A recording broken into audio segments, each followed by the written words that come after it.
first scrimmage of spring practice is on deck, and look who I got sitting next to me on this here screen. He's Corey Clark, the lead writer at Warchant.com. This is Warchant TV. My name is Tom Lang. Corey, you've covered a whole lot of scrimmages in your day, many of them closed to the media. How do you approach the lead up to an event that we can't go see, but that we know is very, very important?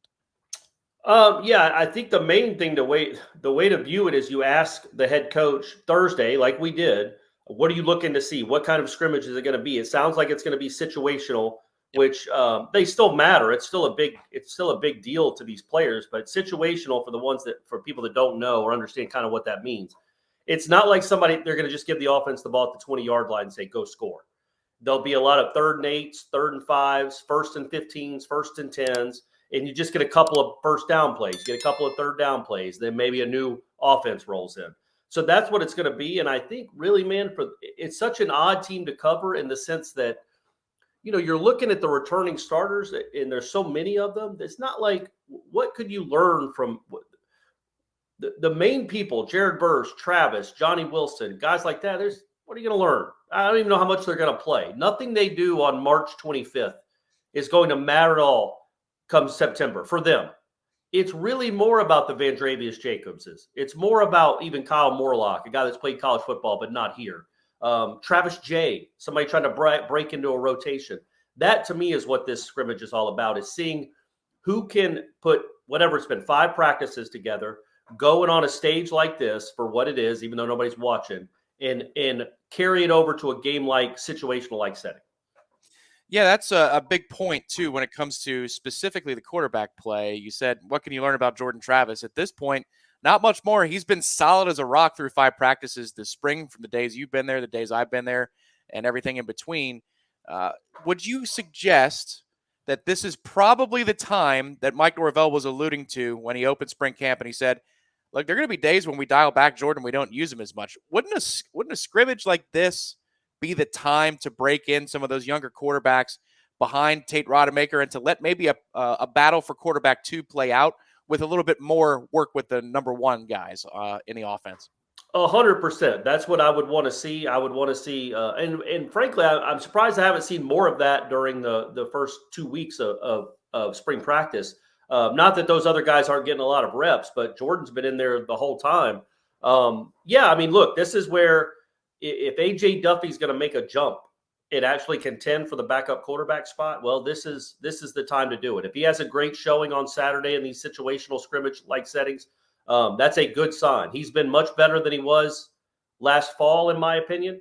But I still think there's a gap, a pretty sizable one, between him and Rodemaker. But that can shrink up real quick. If AJ has a really good day and if Tate struggles a little bit, then yeah, you can shrink that up, because this is I do think they put more emphasis on this, how these guys look on a Saturday in the stadium, than they do the Tuesday at the practice fields.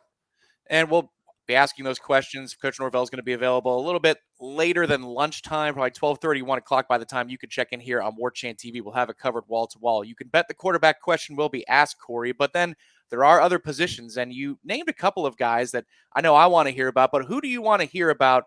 If Coach Norvell said this guy had a great day, you'd say, check in the box. That's a continuation of a trend. Or maybe somebody that we haven't seen too much of yet that could really use a good day in the scrimmage. Whose names are you going to be keeping an ear out for? Yeah, Fintrell Cypress, I'd like to see him kind of start living up to the billing he got when he got here. He's had some nice plays. He's had some nice moments in the first 5 days. And look, it's the first 5 days in spring for a guy that's played a lot of college football. You know what I mean? Maybe he understands what he's taking it for what it is, and he's not beating himself up because he's struggling a little bit in one-on-ones. But I'd like to hear how he did. If he had a nice day, because he needs this, in my opinion, he needs to lock down that spot. They need to go into fall with Cypress and Green as their 2 corners. I think they feel pretty darn good about the cornerback situation if that's happening. And so he's somebody. And I would also say, again, any of the safeties, Shaheem, Akeem, Travis J, Duke Cooper. I want to hear any of those guys making plays, hear about any of those guys making plays. And I kind of focus a lot on the secondary just because, and I brought this up here recently, they had 7 interceptions last year. If you're going to be a good, dominant football team, winning the turnover battle is critical. And you've got, 7 interceptions isn't enough. That's just not. Greedy had 3 of them. Should have had 4. He dropped the one against Wake that ended up kind of giving them the game, but whatever. So I just want to hear more positivity about the DBs creating turnovers.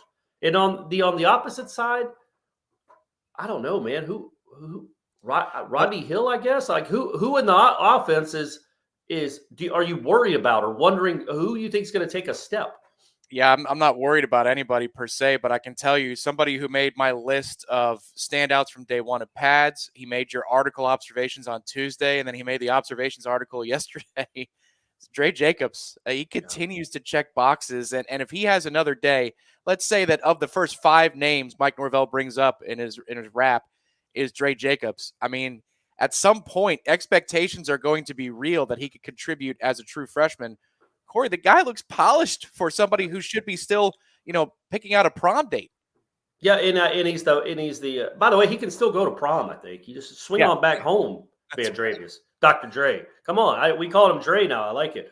Chances are he's got a little more coin to do that too. Well, good point. Yeah, he might hold out the way his first spring is gone. Yeah, man, that's a really good point because if he does mention, because look, we don't get stats from this thing. But sometimes Norvell, particularly the coordinators, will let you know, okay, somebody had a really big play, somebody had a long touchdown.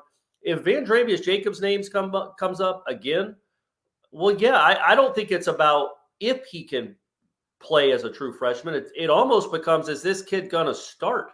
That's how good he's been. To me, Johnny's the best guy they got, and Kentron's had a nice couple of days this week. He really has. He's made some really nice catches.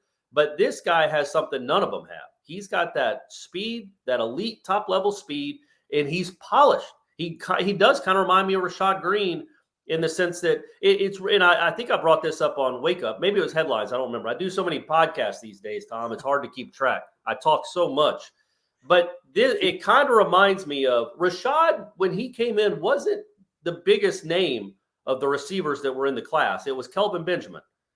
But it was obvious in the one practice that Jimbo had opened to us, oh, man, 80 is different. 80 looks like he's an 8-year NFL veteran. He was precise. He was always getting open. He was smooth, fast. And you're like, okay, Kelvin might end up being something, but he doesn't look close to Rashad Green right now. It kind of feels like that with Van Dravius and our man Hakeem. Yeah, Hakeem's made some plays, but he's not Van Dravius right now.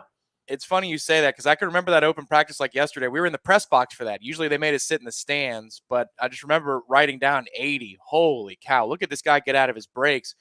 The only thing that's different in this situation is that Kelvin had like a Carmelo Anthony at Syracuse potbelly when he showed up on campus. He did. Hakeem's in better shape than that. We got to make sure that there's a little line of delineation there. But as far as like who stood out, like Kelvin, you're like, man, he's huge, but is he ever going to make plays? And clearly he did. He made a couple big ones you folks might remember. But Hakeem, and Hakeem's out there, and Hakeem's getting reps, but he is not making the flash plays yet. And again, we're 5 practices into his his pre-freshman season. So there is no reason to get up. Kelvin, at least that was August. We're talking about March. So by August rolling around, Hakeem might be that guy. Certainly by August of 2024, I'm still very excited about what his potential is, but it is obvious who the guy further along right now is. And you're right. If Van Dravius' name comes up a few more times on Saturday, if we hear about him hitting another few big plays, he might be one of those dudes. I see it all around the country, Tom. There are freshman receivers that come in right away and have huge production for their football teams. Van Dravius Jacobs might be that guy. It happens, man. Yesterday there was in a one-on-one down the right sideline. It's Azarie and Van Dravius, and they're expecting big things out of 20 in the defensive backfield. And there's another name that we're going to be listening for after the scrimmage. And Van Dravius undercuts the route, floats in the air, undercuts Azarie. It's great coverage, but it's almost like a deep shot back shoulder. But you have to have the body control to be able to pull that off, and to do so at this speed against that type of an opponent without really having much experience at all against that type of an athlete that's a year older than you. It's starting to get routine, his impressive plays. I'm wondering if he's ever going to hit a freshman wall, but we'll be listening for him tomorrow. The quarterbacks, names on the defensive side of the ball. Maybe some of those freshmen stand out, like KJ Kirkland, Quindarius Jones. We're going to be listening to all of it on Warchant TV. He's Corey Clark. He'll be breaking it down for you throughout all of our multimedia platforms. My name is Tom Lang. Make sure to subscribe to our channel, like this video right now, for the best FSU football coverage. We'll have you wall to wall this weekend. We'll talk to you next time on Warchant TV.